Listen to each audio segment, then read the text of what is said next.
What is up, guys? It is Danny from the Lacercast. I'm in my bedroom because after 2+ years of avoiding the plague, 3 days before my 40th birthday, the plague has finally caught me. I tested positive for COVID earlier today, so I'm quarantining in my bedroom while my family gets the rest of the house. But it gave me the opportunity to sit back and watch episode 4 of season 2 of Shudder's Cursed Films. And this episode was about a movie that Pete and I had just finished covering. If you go on our channel right now, you'll find a deep dive that Pete and I did for Serpent and the Rainbow.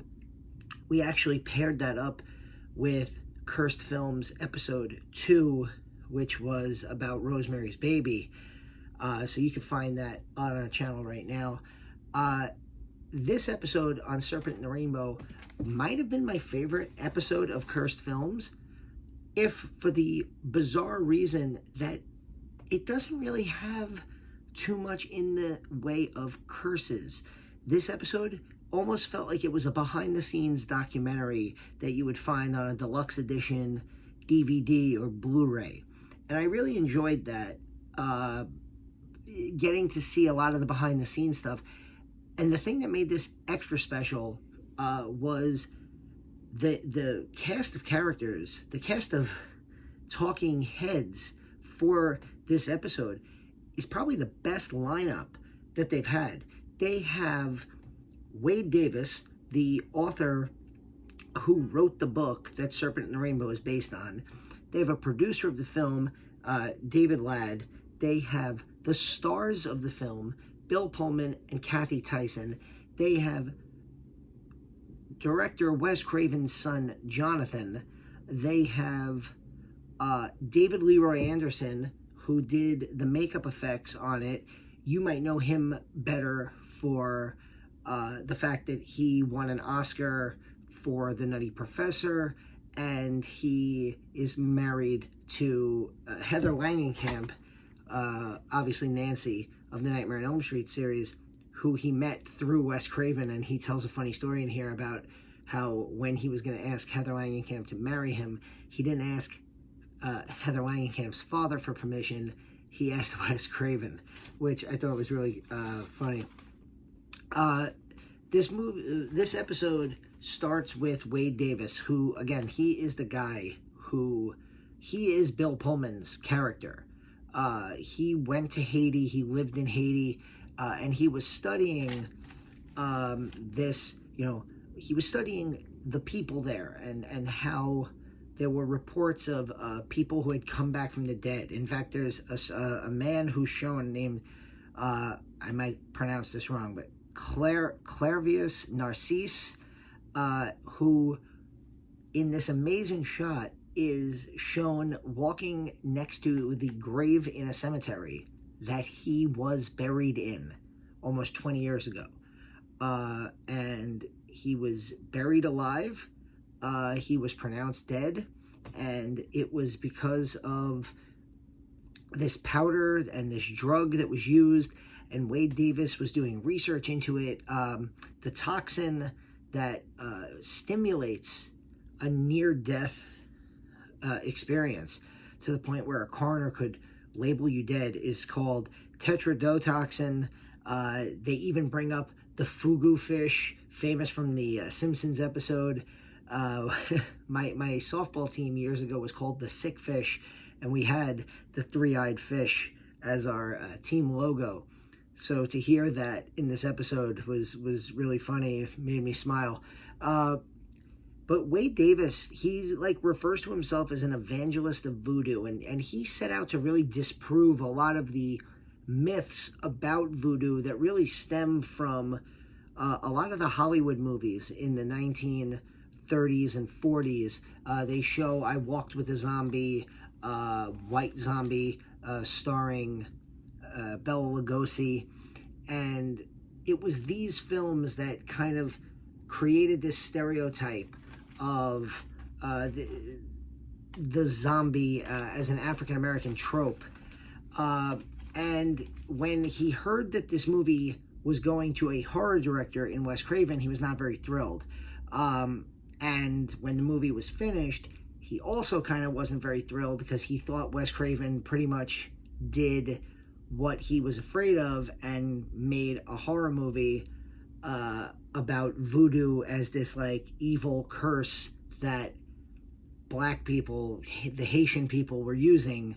And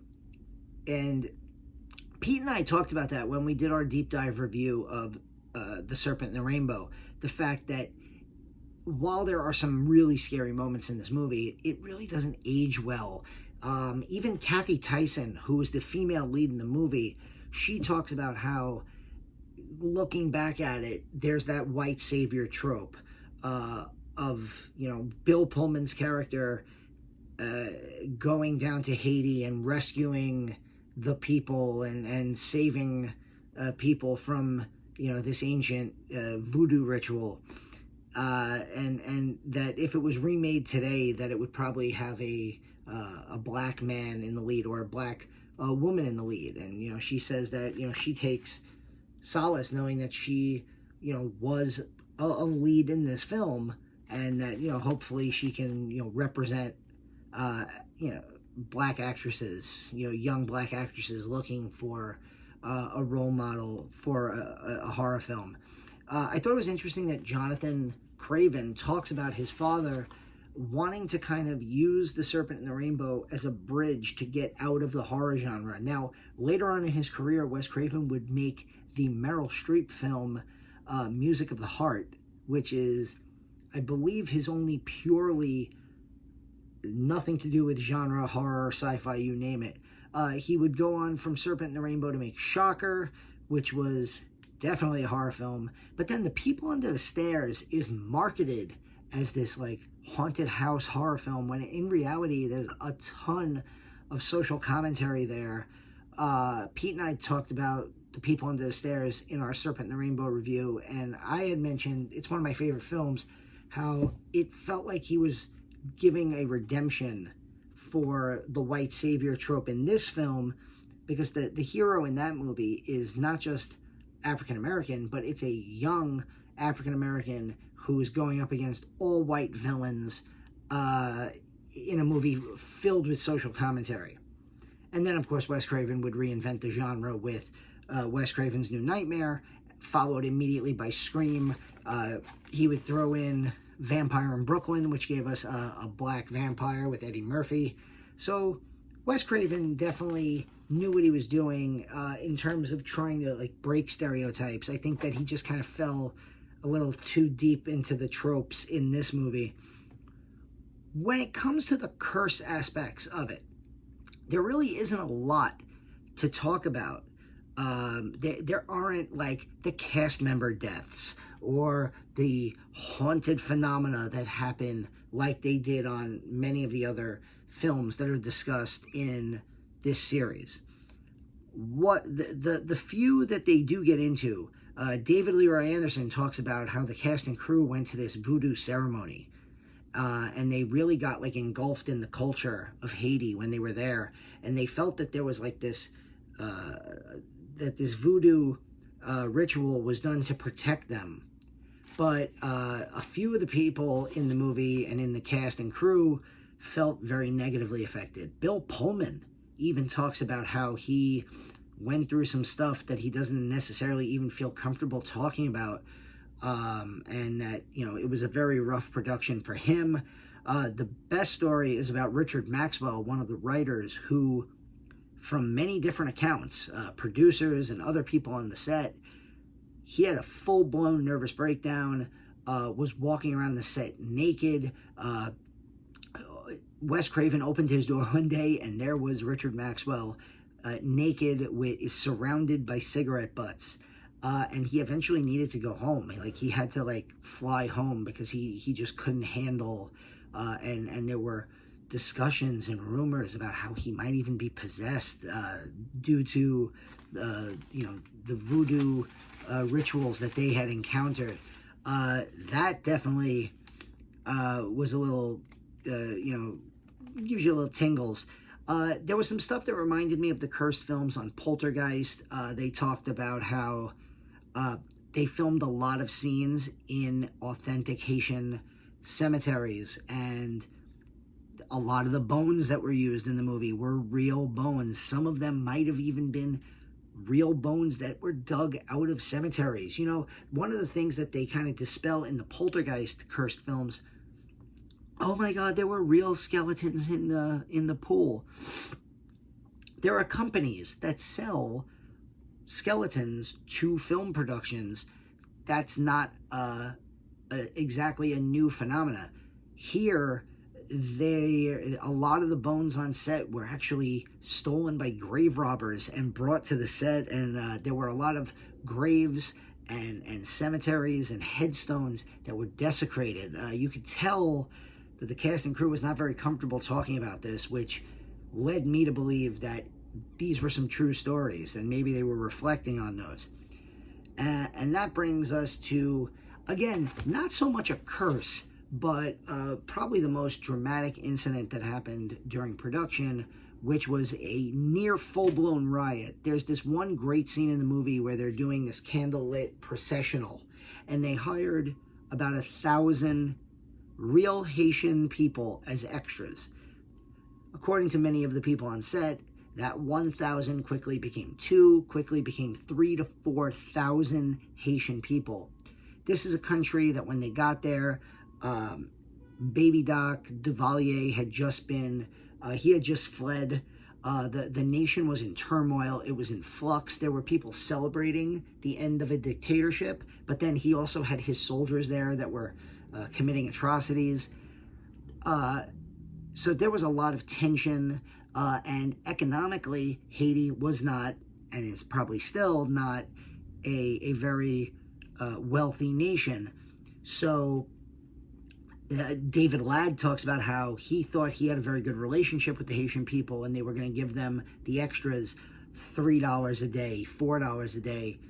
Well, 4,000 Haitian people, rumors started to spread that some were getting paid more than others. It devolved into almost a full-blown riot. The cast and crew effectively ran for their lives.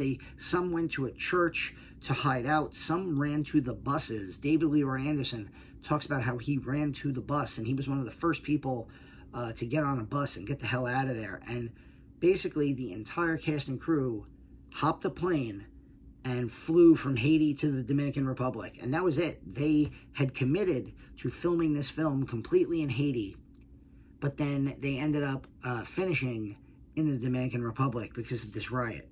The last thing I want to just bring up is there's this great scene where at the very, very beginning of the episode, they are screening the movie in Haiti, and they're asking people if they'll stay after and answer some questions about it. And then at the very end of the episode, you get the results of that Q&A. And what you find is that The Serpent and the Rainbow is actually a very divisive film amongst Haitian people today. There were some Haitian people who said that they were offended by the movie and that it paints voodoo and their culture in a negative light. And then there was a few responses that said they thought it was one of the best movies ever made about Haiti, and that they loved the production. So this is a movie that is very divisive. As a horror movie fan, I'll tell you what I said when Pete and I did our review. This is a movie that I remember from my childhood. The commercials scared me to death. And there are still some scenes as an adult which are terrifying to watch. That said, it's also a very problematic movie. There are a lot of things in the film I don't think necessarily work. Big Bill Pullman fan, I don't think Bill Pullman was cast appropriately, and he does fall into that white savior trope that is all too common in black horror. You tell me what you think about cursed films. I have reviews of all 4 episodes in season 2 up on our channel now. Pete and I did a deep dive into the film Serpent and the Rainbow. You can check that out. Earlier this week, it was 4/26. We celebrated Alien Day by covering the great documentary Memory, The Origins of Alien, which is streaming now on Shudder. And we have a ton of great Shudder coverage this month, celebrating halfway to Halloween. So check all that stuff out. Go on Shudder, watch cursed films, and tell me what you think about Serpent and the Rainbow. I'll talk to you very soon, hopefully a little bit healthier.